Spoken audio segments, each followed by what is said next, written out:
Sometimes they stay all night in front of my house. Scare everybody, and all my attendants were so scared. And then we couldn't take the dogs out because they stay right in front of the house, where the street. That's a private street. I have to take the dogs out. So we had to stay there, and all the dogs had to hold it all night. And later on, I couldn't care less. I said, just take them behind my house. Nah? Don't take them down the road quietly. But the dog, I told them, quiet, okay? And they really understood.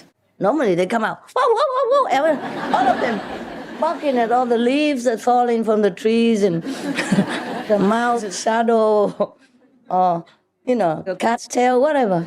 But that day, they were so quiet. They go quiet, quiet, quiet. And then come and they go quiet, quietly back. And the birds also say nothing. It's funny, many times like that, if I tell them, we're in trouble, don't make noise, don't let people know you're here, then they're really quiet. Normally, if I just stand outside, walking outside, they begin quacking already. Sunny tell Rainbow tell Laguna, quack, quack, quack, quack, quack, quack. But when really police are around, not just there, but anywhere else, if they know the police are there, they really know. Oh, zip! Really. The loudest mouth also zip. The loudest mouth was Laguna. Whenever she heard me calling somebody or even people walking on the streets, Laguna! Laguna, here! And then suddenly would begin, come here! And Rainbow, hello! And Brasna say, shut up! Shut up! And then all the ones who didn't talk very well, quack, quack, quack, all together like a big orchestra. Oh, terrible. I could never shut them up. We had also trouble with neighbors because they were loudmouths. But whenever the police came, even 10, 20 of them, they don't say anything. Dogs were so quiet. My God. Even before when I lived in a trailer, with birds and dogs, they were also quiet. Because the trailer, even if you breathe, people can hear you, The trailer is not, soundproof or anything. So they were so quiet, they were not even breathing inside or something. Because normally if they hear anybody, even somebody calling or somebody talking, they begin joining in the conversation. And as if that was not enough, the neighbors sued me, brought us to court case. I say, we invaded his land. Many months. So much trouble and scare already. Here the problem, with the police, there, an extra burden. And I was so ill at that time. And many work conferences to do. It was really a bad time. But then finally, the day came. The lawyers of both sides, we also needed to have a lawyer to answer the other lawyer. We didn't want to. Originally, we came and talked to him. I sent an assistant to tell him, if we accidentally are trespassing on your land, then please tell us where it is and how much. He wanted to sell, that's what he said. So I said, please just show us where it is and how much is it. We're willing to pay any price. And he said 50,000. We didn't even know how big or what. I said, okay. The assistant said, it's expensive, master. The thing he said is nonsense and it's nowhere. Why do we have to pay? Maybe he knows it too. So finally, we say, we pay. I say, never mind, for the peace of neighbors. 50 is 50. Even if he asks for more, we pay for it. We don't even need to know where and what. And then he changed his mind. Maybe he knew he was not correct or something. And then so we still have to go to court. Finally, he hired people who came and measured the land. Himself, he paid for that. And in front of lawyers and every other government court case people, the one that he paid to measure our land and his land, turned around and told him, you are the one who, he told the neighbor, you are the one who claimed her land, not the other way around.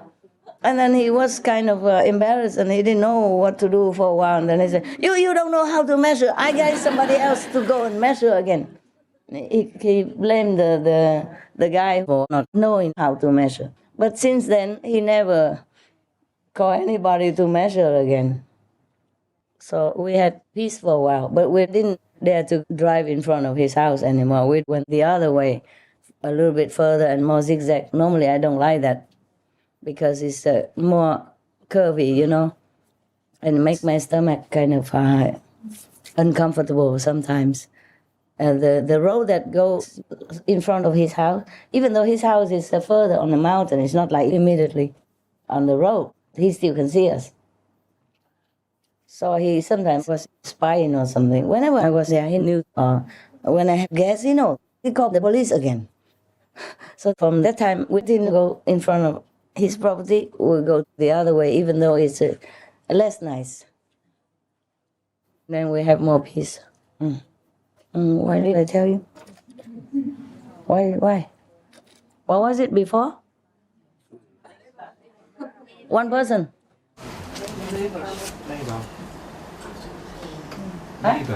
Neighbor.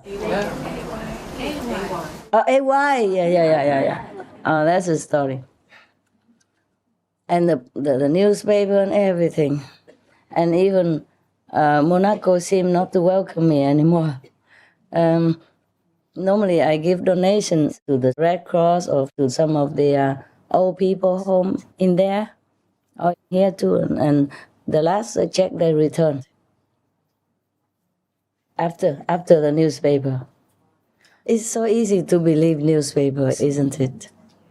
After all these years, and I still believe them instead of me. So I really love my neighbors. That's why in the Bible they keep repeating, love thy neighbors. Looks like Jesus knew. Good experience about it, so keep telling you, love thy neighbors, love thy neighbors. We did though, yeah? Everywhere we went. But we had one good neighbor, yes. Because every time the police came and they check everything, nothing, then they went to talk to the neighbor. If anything, he knew better than the police. So he always say good things. Nothing. And then the police left immediately. That was an Italian neighbor. He was very nice. But we didn't really have too much contact with him at that time. He was using my water though. Yeah. Because his water was different, a natural resource. Well, I don't know why. He uses our water because we have a water tap on the street, on the street that goes through my property to go to his property. On the street, we have a tap in case sometimes the tourists, they walk around the famous mountain to look. And so in case they want to drink, they can have. And he used that to clean his cars, his motorbike and his cars. And normally, before I came, he paid 100 or something, or 110 of the bill to the ex-owner of that property. But since I came, I said, no, we're neighbors. Don't pay anything. You use it. It's okay. It's not much. But that's all. Normally, I don't contact much. Yeah. But afterward, he had a dog, yeah? A very beautiful lady dog. And we built a big house for her. Yeah. Offered it to the dog. He told me his dog died in the pool. In the water, there in the mountains, they always have a small water reservoir. So the rainwater comes in there and they use it for agriculture. Yes. And his dog died in there. His previous dog died in there, and he told me, because he knows I love dogs since he saw the tent, and there's no need to talk, right? No need to advertise my love for dogs. So he told me his painful story. And, we cry and all that. And then I said to him, where is that reservoir that the dog died in? And he was heartbroken, of course. He kept looking for him everywhere, and many days he couldn't find. Then finally he found him dead in there. So I say, where is that reservoir? We have to cover it or do something so it won't happen to your next dogs or other animals. So then he couldn't find it. He said because for a long time he didn't dare to go there because of bad memories. But my own people found it for him. In his own property. Because I was fed up with walking around, and he talked Italian, Even in English, he tried to talk a lot. So I said, let's take a rest here. I go find it.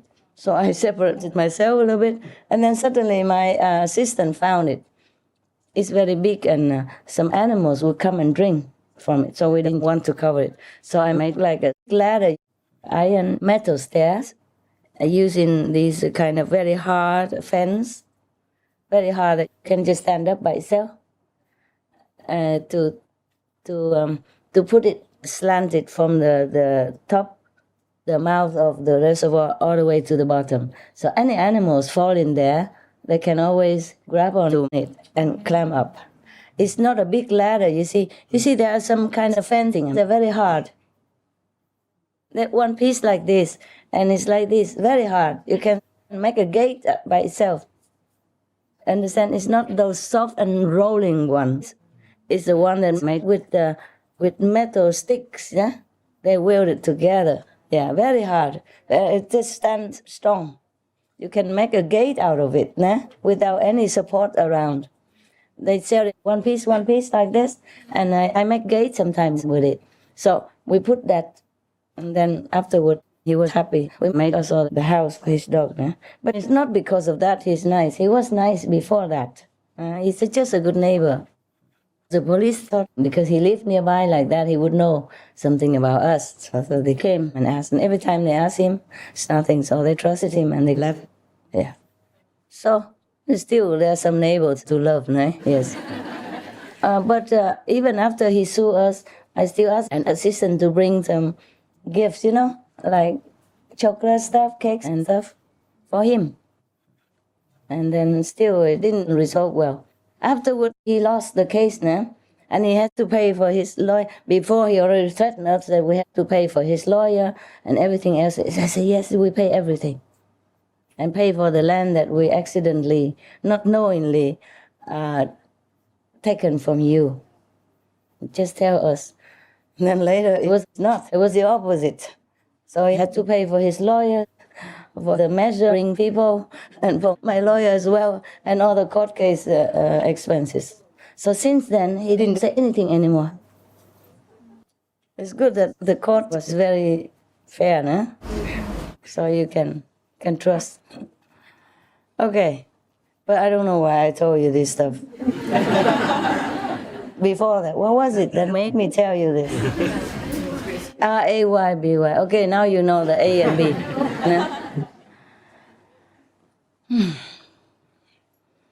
And if you are still scared, then you're a coward. I should be scared. If you live my life like this, wouldn't you be scared? Yes. Yeah. So forget your scaredness, okay? Yours is nothing. I'm your teacher, and a teacher is like a good friend or a good parent, Good friends tell the truth as is, okay? We don't flatter each other. We don't say things nice when it's not nice, okay? Yes. So if you are scared because of that, you're stupid. Don't be stupid. Okay. And if you're looking for sweet talk guru, there are plenty. Yeah, plenty everywhere. Don't have to go to India to find it. Everywhere, right? You can recommend 10, a dozen of them easily.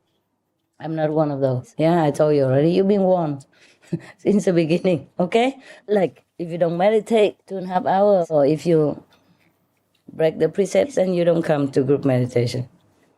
That's already a forewarning of things to come, right? Okay, never mind. I can be as sweet as the potato. But I can be as, how you say, what? Huh? Ferocious. Ferocious like a lion. Ferocious? I eat you up.